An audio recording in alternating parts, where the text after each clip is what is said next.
Welcome students. Welcome to the Simplified Science Biology channel.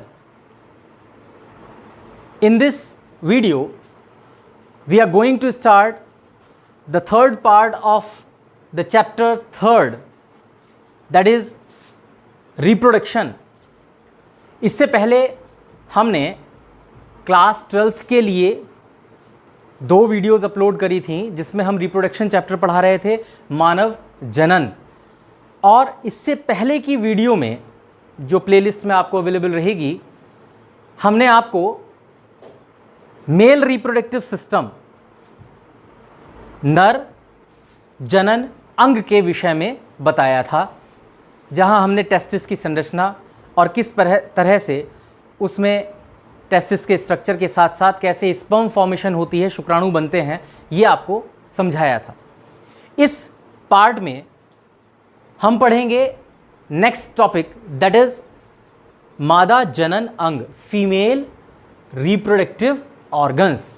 हम इसकी study करेंगे, क्या होते हैं फीमेल रिप्रोडक्टिव ऑर्गन्स, क्या उनका स्ट्रक्चर होता है, कौन से पार्ट्स होते हैं और किस पार्ट में क्या काम होता है। तो आइए स्टार्ट करते हैं इस पार्ट को। मादा जनन अंग, फीमेल रिप्रोडक्टिव ऑर्गन्स। देखिए, फीमेल रिप्रोडक्टिव ऑर्गन्स को बेसिकली 2 पार्ट में डिवाइड किया गया है। We divide this whole system और दिस पार्ट या ऑर्गन्स इनटू 2 पार्ट्स, 2 पार्ट्स में डिवाइड करके पढ़ते हैं। तो फीमेल रिप्रोडक्टिव ऑर्गन, मादा जनन अंग, डिवाइडेड इनटू 2 पार्ट्स, 2 भागों में बांट दिया गया। पहला होता है नंबर 1 प्राइमरी सेक्स ऑर्गन, प्राथमिक जनन अंग कहते हैं, प्राइमरी सेक्स ऑर्गन। और दूसरा पार्ट होता है सेकेंडरी या accessory sex organ, that is द्वितीय या सहायक जनन अंग कहते हैं। तो पूरे फीमेल रिप्रोडक्टिव सिस्टम को, उसके ऑर्गन्स को हम 2 पार्ट्स में डिवाइड करके पढ़ रहे हैं। क्लियर? अब सबसे पहले प्राइमरी सेक्स ऑर्गन क्या होते हैं। प्राइमरी सेक्स ऑर्गन के अंदर केवल एक चीज आती है, दैट इज ओवरी यानी अंडाशय। ओवरीज यानी अंडाशय, ये गिना जाता है प्राइमरी सेक्स ऑर्गन में। This is a primary sex organ और प्राथमिक जनन अंग कहते हैं इसे। और सेकंड होता है द्वितीय सहायक जनन अंग, सेकेंडरी और एसेसरी सेक्स ऑर्गन जो हमने कहा। अब एसेसरी सेक्स ऑर्गन में क्या चीज़ें आती हैं। एसेसरी सेक्स ऑर्गन में देखिए, ये सीक्वेंस में याद करने हैं। सबसे पहले यूट्रस या वॉम्ब कहते हैं, गर्भाशय। ठीक, गर्भाशय, यूट्रस या वॉम्ब कहा जाता है। ये एक होता है, 1 इन फीमेल रिप्रोडक्टिव सिस्टम काउंट में 1 होता है, एक होता है। क्लियर? फिर आता है सेकंड गर्भाशय ग्रीवा, जिसे सर्विक्स कहते हैं। यह भी 1 पेयर होता है, एक नहीं 1 पेयर, एक जोड़ी गर्भाशय ग्रीवा या सर्विक्स होती है।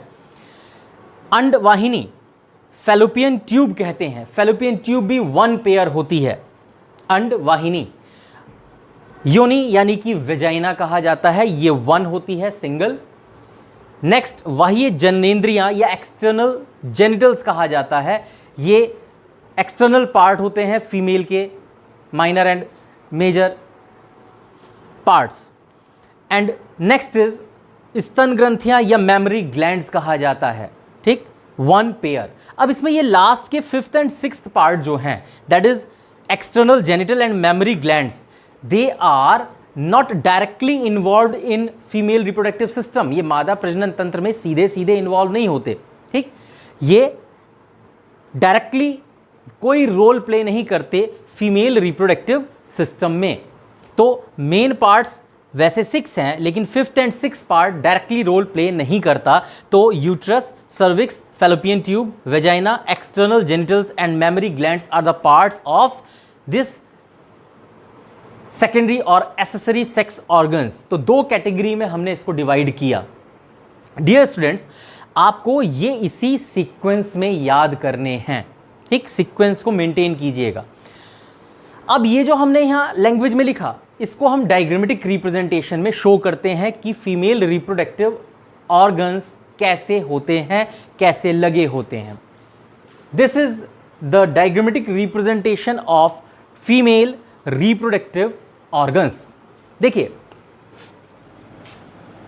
दिस वन, ये इस तरह से ड्रॉ करेंगे और ऊपर से इस तरह से लेंगे और इसके अंदर ये इस तरह की लेयर्स होती हैं। ये जो लेयर ड्रॉ करी है, this complete is known as uterus, गर्भाशय कहते हैं इस पार्ट को। यहां से एक ट्यूब ये ओरिजिनेट करके गई यहां से, एंड इसके ऊपर फिंगर लाइक प्रोजेक्शंस बनाई गई हैं और फिर इसके ऊपर रेड कलर से एक सर्कल ड्रॉ किया गया है। सेम स्ट्रक्चर इधर भी है। This is a tube, finger like projections and a red round structure, लाल रंग का गोल स्ट्रक्चर यहां ड्रॉ किया गया। अब फिर इसको इससे अटैच किया गया एक ट्यूब के थ्रू। ये एक्सटर्नल स्ट्रक्चर है ऑफ फीमेल रिप्रोडक्टिव ऑर्गन। अब इसमें दिस वन, ये जो है सारा part, this part complete is known as uterus, या इसको वॉम्ब भी कहते हैं। This is also known as womb, गर्भाशय कहा जाता है। तो गर्भाशय कितना हुआ हमने यहां आपको बताया है। देखिए sequence, primary sex organ, secondary sex organ. Primary sex organ के अंदर केवल एक ओवरी, ये ओवरी गिनी जाती है रेड कलर की। सेकेंडरी और एसेसरी सेक्स ऑर्गन के अंदर बाकी सारी चीजें आ जाएंगी। प्राइमरी सेक्स ऑर्गन में हमने ओवरी बताया। सेकेंडरी सेक्स ऑर्गन्स के अंदर सीक्वेंस में याद करना है, हमने कहा गर्भाशय यानी यूट्रस और वॉम्ब 1। तो देखिए this is the uterus, single uterus है यहां पे, count is 1। Now second is गर्भाशय ग्रीवा और it is known as cervix. ठीक, तो सर्विक्स जो है वो ये है, दिस इज सर्विक्स, CERVIX। तो एक यहां है और एक यहां पर भी है, तो दो सर्विक्स मौजूद हैं। This is the cervix part and this is the cervix part. तो दो सर्विक्स हैं, सॉरी सर्विक्स ये सिंगल है, sorry this is called cervix, ये वाला हिस्सा नहीं है, this part, this is cervix. Now second is fallopian tube. Fallopian tube अगर ध्यान से देखें तो दो हैं यहां पर फेलोपियन ट्यूब। ये है fallopian tube, this tube, complete tube is known as fallopian tube, जिसे हिंदी में अंडवाहिनी कहते हैं। तो एक फेलोपियन ट्यूब ये रही और एक फेलोपियन ट्यूब ये रही। तो यहां पर फेलोपियन ट्यूब हमने कहा 1 पेयर, ये सर्विक्स हमने पहले ठीक लिखा था, इसे करेक्ट करेंगे, दिस इज द सर्विक्स। तो 1 एक यहां पर है, एक यहां पर है, दो सर्विक्स हो गई, तो हमने 1 पेयर ऑफ सर्विक्स कहा। नेक्स्ट फेलोपियन ट्यूब, एक फेलोपियन ट्यूब ये है, एक फेलोपियन ट्यूब ये है, तो दो हो गए, तो fallopian tube 1 pair. Clear, this is the fallopian tube. Next one is vagina. So this is vagina, single opening, this is called vagina, count is 1। And external genitals और मेमरी ग्लैंड्स वो additional part हैं, हमने आपको बताया वो directly role play नहीं करते लेकिन पूरे सिस्टम में गिने जाते हैं, they are the additional things. तो इनको यहां पर प्रेजेंट नहीं किया गया, वो डायग्रामेटिक रिप्रेजेंटेशन में आप देख सकते हैं। So these are the secondary और accessory sex organs in female reproductive system. अब यहां बहुत इंपॉर्टेंट चीज है, इसको समझिएगा। देखिए this is ovary, red colour से हमने ओवरी ड्रॉ की है। There are 1 pair of ovaries in female reproductive system. Female reproductive system में अंडाशय 2 होते हैं। इनका मेन काम आपको पता है कि ये क्या बनाते हैं, हम इससे पहले पढ़ चुके हैं, ये बनाते हैं एग या ओवा कहते हैं, दे प्रोड्यूसेस ओवा, ये ओवा और एग प्रोड्यूस करते हैं। This is the female gamete which is produced by ovary. तो ओवरी युग्मक बनाती है, मादा युग्मक बनाती है, जिसे कहा जाता है अंडाणु या ओवा कहते हैं। ठीक, अब इसके ठीक ये किस चीज से जुड़ी है, ये जुड़ी है फिंगर लाइक प्रोजेक्शन से, उंगलियों जैसी स्ट्रक्चर्स से, और इन उंगलियों जैसे स्ट्रक्चर्स को फिम्ब्रेन कहते हैं। ये बहुत इंपॉर्टेंट नेम्स हैं, इन्हें याद रखिएगा। फिम्ब्रेन, फिम्ब्रेन ये फिंगर लाइक प्रोजेक्शंस जो होल्ड करके रखते हैं, जिनसे जुड़ी होती है ओवरी, अंडाशय। फिम्ब्रेन के ठीक पीछे वाला हिस्सा, ये पूरी tube is known as fallopian tube. लेकिन ये फैलोपियन ट्यूब 3 पार्ट्स में डिवाइडेड है। वो कौन से पार्ट हैं? तो सबसे पहला हिस्सा तो फिम्ब्रेन हो गया, जो फिंगर लाइक प्रोजेक्शंस का हिस्सा है। इसके बाद का पीछे का हिस्सा is known as infundibulum. Infundibulum कहा जाता है। देखिए, इंग्लिश में नेम्स को याद करें। हिंदी मीडियम के स्टूडेंट्स के लिए हिंदी में याद ना करके आप इंग्लिश में याद करें, क्योंकि एग्जामिनेशन के अंदर ब्रैकेट में सपोज एम्प्यूला लिखा है तो एम्प्यूला को AMPULLA लिखने के साथ साथ हिंदी में एम्प्यूला लिखते हैं वो, ठीक। इसको जो है एम्प्यूला को वो हिंदी कन्वर्ट करके आपको दे सकते हैं इसी तरह से। तो एम्प्यूला जो है वैसे उसे हिंदी में कहा जाता है झालर, लेकिन ये वर्ड्स हिंदी के याद ना करें, इंग्लिश में ही याद कीजिए, ठीक, for Hindi medium students. This part, ये पीछे का हिस्सा इनफंडिबुलम कहलाता है। इनफंडिबुलम के पीछे जो हिस्सा जा रहा होता है that is called ampulla. Infundibulum के बाद वाला हिस्सा, this part, this complete part is called ampulla यहां। और एम्प्यूला के बाद का आखिरी पार्ट फैलोपियन ट्यूब का इस्थमस कहा जाता है। तो 3 हिस्से हुए, फिम्ब्रेन, तो finger like projection, infundibulum, ampulla and isthmus, 3 parts हो गए फैलोपियन ट्यूब के। क्लियर? और फिर ये फैलोपियन ट्यूब जुड़ जाती है यूट्रस से। तो सीक्वेंस यही है, ओवरी, फिम्ब्रेन, infundibulum, ampulla and isthmus. NEET में भी ये क्वेश्चंस पूछे जाते हैं। नाउ ये एग जो बनाने का काम किया, अंडाणु बनाने का काम किया किसने? ओवरी ने। अब ओवरी ने एग बनाकर किसे दे दिया जाता है? ओवरी एग बनाकर दे देती है। अगर इसको थोड़ा सा यहां पर समझा जाए तो ओवरी इस एग को पास कर देती है कहां पर? इस हिस्से में, यानी कि फैलोपियन ट्यूब में रिलीज होता है। और ये फैलोपियन ट्यूब में रिलीज होने के बाद सपोज ये कहां आ जाता है? ये पार्ट यहां आया, यानी कि दिस एग यहां आ जाता है। ये एग जो हमने ओवा बनाया है, ओवरी बना रही है, ये एग रिलीज होकर ट्रैवल करता हुआ यहां आता है। यहां जहां आता है वो हिस्सा कौन सा होता है? That is the mid point of ampulla and isthmus. Ampulla और इस्थमस के बीच में यहां एग आता है। नाउ स्पर्म्स जो रिलीज किए जाते हैं वेजाइना में, स्पर्म को यहां रिलीज किया जाता है और ये स्पर्म ट्रैवल करता हुआ कहां पहुंचता है? ये पहुंचता है इस पार्ट पर, यानी कि जहां एग मौजूद होता है, दिस पार्ट यहां। और यहां आकर ये an, this is the female gamete, मादा युग्मक, और दूसरा एन मेल गैमीट आकर फ्यूज हो जाते हैं, यानी फर्टिलाइजेशन होता है इस जगह पर। This is fertilization. इसे हिंदी में निषेचन कहते हैं। तो निषेचन किस जगह हुआ? ये पॉइंट बहुत ज्यादा पूछा जाता है एग्जाम में, ठीक। द प्लेस वेयर फर्टिलाइजेशन और the site of fertilization, that is isthmus और एम्प्यूला के बीच हुआ। तो हम कहते हैं एम्प्यूलरी इस्थमस जंक्शन पर ये फर्टिलाइजेशन प्रोसेस होती है। इंपॉर्टेंटली याद रखेंगे, this is एम्प्यूलरी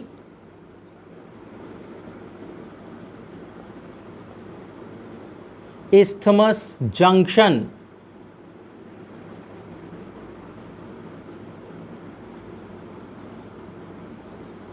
fertilisation takes place, ये यहां पर होता है। ये क्वेश्चन नीट प्लस और एग्जामिनेशंस में बहुत इंपॉर्टेंटली पूछा जाता है। तो this is ampullary isthmus junction is the place where fertilization takes place. यहाँ निषेचन होता है, भ्रूण यानी कि एम्ब्रियो बनता है और बाद में एम्ब्रियो को ले जाकर इम्प्लांट कर दिया जाता है यूट्रस की इस वॉल के ऊपर, जो हमने यूट्रस की ये वॉल बनाई है। तो this is the basic structure of female reproductive system. I again repeat कि आपको ये पॉइंट्स याद रखने हैं, कितनी काउंट में क्या चीज होती है, सीक्वेंस में याद करेंगे। Uterus, cervix, fallopian tube, vagina, external genital, mammary gland, this is the uterus. एक बार फिर समझ लीजिए इस डायग्रामेटिक रिप्रेजेंटेशन को। Uterus this complete part is uterus, ये सारा हिस्सा यूट्रस का है। इस तरह से ड्रॉ करेंगे और एक लेयर ये बनाएंगे, एक लेयर ये, तो अंदर का सारा part this is uterus. Fallopian tube count में 2 हो गई, ये और ये, यूट्रस 1 हुआ। इसके बाद सर्विक्स, एक हिस्सा सर्विक्स का ये, दिस वन, एंड दूसरा हिस्सा सर्विक्स का ये, तो ये 1 pair. Vagina single, ovary 1 pair के अंदर होती है। Clear? Memory glands and external genitals ये अलग से पढ़े जाते हैं। ये पार्ट्स हुए। ओवरी के बाद फेलोपियन ट्यूब जिस जगह जुड़ी होती है फिंगर लाइक प्रोजेक्शन से, दैट इज कॉल्ड फिम्ब्रेन। फिम्ब्रेन के बाद फेलोपियन ट्यूब के 3 हिस्से, इसी सीक्वेंस में आगे जाइएगा, infundibulum, ampulla and isthmus. Egg release होकर पहुंचता है एम्पुला और इस्थमस के बीच के पार्ट में, यहीं पर ही स्पर्म रिलीज होने के बाद वेजाइना में यहाँ पहुंचते हैं और फर्टिलाइजेशन यानी निषेचन होता है। N+N 2N बनता है, दैट इज जाइगोट। और ये फर्टिलाइजेशन की साइट, जगह को कहा जाता है एम्पुलरी इस्थमस जंक्शन। फर्टिलाइजेशन यहीं पर होता है, निषेचन यहाँ होता है। This is the female reproductive organ. Clear students? इसके आगे पढ़ते हैं। हमने फीमेल रिप्रोडक्टिव ऑर्गन स्टडी किए। Now we have to study the gametogenesis. Male reproductive system में टेस्टिस पढ़ा हमने, फीमेल रिप्रोडक्टिव सिस्टम में हमने क्या पढ़ा? हमने पढ़ा अभी ovaries and female reproductive structure, organs पढ़े। अब फीमेल और मेल के अंदर रिप्रोडक्टिव सिस्टम में क्या बनता है? We know they form gametes, युग्मक निर्माण करते हैं। तो मेल के अंदर टेस्टिस हमने पढ़ा था, स्पर्म फॉर्मेशन, शुक्राणु का निर्माण करता है। और हमने फीमेल के अंदर अभी पढ़ा कि अंडाशय यानी ovary forms gametes, that is called ओवा और एग, या उसे युग्मक को कहते हैं अंडाणु। अब हमें एक एक करके पढ़ना है। मेल में किस तरह से बनते हैं, फीमेल में क्या बनते हैं, ओजेनेसिस क्या होता है, स्पर्मेटोजेनेसिस। तो देखिए, युग्मक जनन, तो मेल में टेस्टिस हो या फीमेल में ओवरी, अंडाशय क्या बनाते हैं? गैमीट्स बनाते हैं। उसे हिंदी में कहते हैं युग्मक जनन और इंग्लिश में कहते हैं gametogenesis. Gametogenesis means formation of gametes. Hindi में कहें युग्मकों का निर्माण होना, यह कहलाया जाता है युग्मक जनन। फॉर्मेशन ऑफ गैमीट्स मेल में और फीमेल में किस एज में स्टार्ट होते हैं गैमीट्स का फॉर्मेशन? तो हम हिंदी में कहते हैं किशोरावस्था के अंदर। ठीक, हम कहते हैं at the age of puberty, जो हम पढ़ते हैं 13 से 14 ईयर्स के बीच में स्टार्ट होता है according to the book, that is gametogenesis. अब गैमेटोजेनेसिस जो है यानी युग्मक जनन, गैमीट बनना, 2 पार्ट में नेचुरली डिवाइड कर सकते हैं। मेल के अंदर इसे पढ़ा जाता है और फीमेल में गैमीट्स बनते हैं। तो मेल में जो गैमीट्स बनते हैं उस प्रोसेस को कहते हैं हिंदी में शुक्र जनन या शुक्राणु जनन कहा जाता है। शुक्राणु मानी स्पर्म्स, तो स्पर्म्स बनते हैं तो स्पर्मेटोजेनेसिस कहा जाता है in English. So spermatogenesis is the process of making gametes in males. Males में जिस प्रक्रिया के दौरान या जिस प्रक्रिया से शुक्राणुओं का निर्माण होता है, शुक्राणु जनन कहलाया जाता है। ठीक, कहाँ होता है ये, कहाँ बनते हैं? टेस्टिस यानी कि वृषण के अंदर, जो कि 1 पेयर हम पढ़ चुके हैं इससे पहले। ठीक इसी तरह से गैमेटोजेनेसिस फीमेल्स में भी होता है। युग्मक जनन जो है वो फीमेल्स मादाओं में भी होता है। और वो कहाँ पर होता है? अभी हमने पढ़ा, ओवरी, रेड कलर की पढ़ी थी, ओवरीज के अंदर यानी कि ओवरी में होता है। और जिस प्रोसेस से ये बनते हैं, जो प्रक्रिया होती है इसके बनने की, उसे कहा जाता है अंड जनन यानी कि ओजेनेसिस। तो स्पर्मेटोजेनेसिस 2 पार्ट्स में पढ़ेंगे हम। मेल्स के अंदर हम पढ़ेंगे स्पर्मेटोजेनेसिस किस तरह से बनते हैं, फीमेल्स में पढ़ेंगे हम ओजेनेसिस यानी अंडजनन। तो डियर स्टूडेंट्स, इतनी चीज़ हम आपको इस वीडियो में समझा रहे हैं, ये आप सीक्वेंस वाइज याद कीजिए। अगली वीडियो के अंदर हम इससे आगे का पार्ट स्टार्ट करेंगे। हम पढ़ेंगे गैमेटोजेनेसिस क्या होती है, ठीक, कंप्लीट प्रोफेज मेटाफेज स्टेजेस में किस तरह से होती है। और यहाँ इसके बाद ही हम अगली वीडियो में पढ़ेंगे कि किस तरह से आगे प्रोसेस होती है फीमेल्स के अंदर यानी कि ओजेनेसिस की process. So dear students, subscribe the channel simplified science biology. Videos जो आपको प्रोवाइड की जा रही हैं 12th क्लास की, हिंदी इंग्लिश मिक्स में है, तो ये दोनों ही मीडियम के स्टूडेंट्स के लिए बेनिफिशियल होंगी। सीक्वेंस वाइज याद कीजिएगा। Thank you.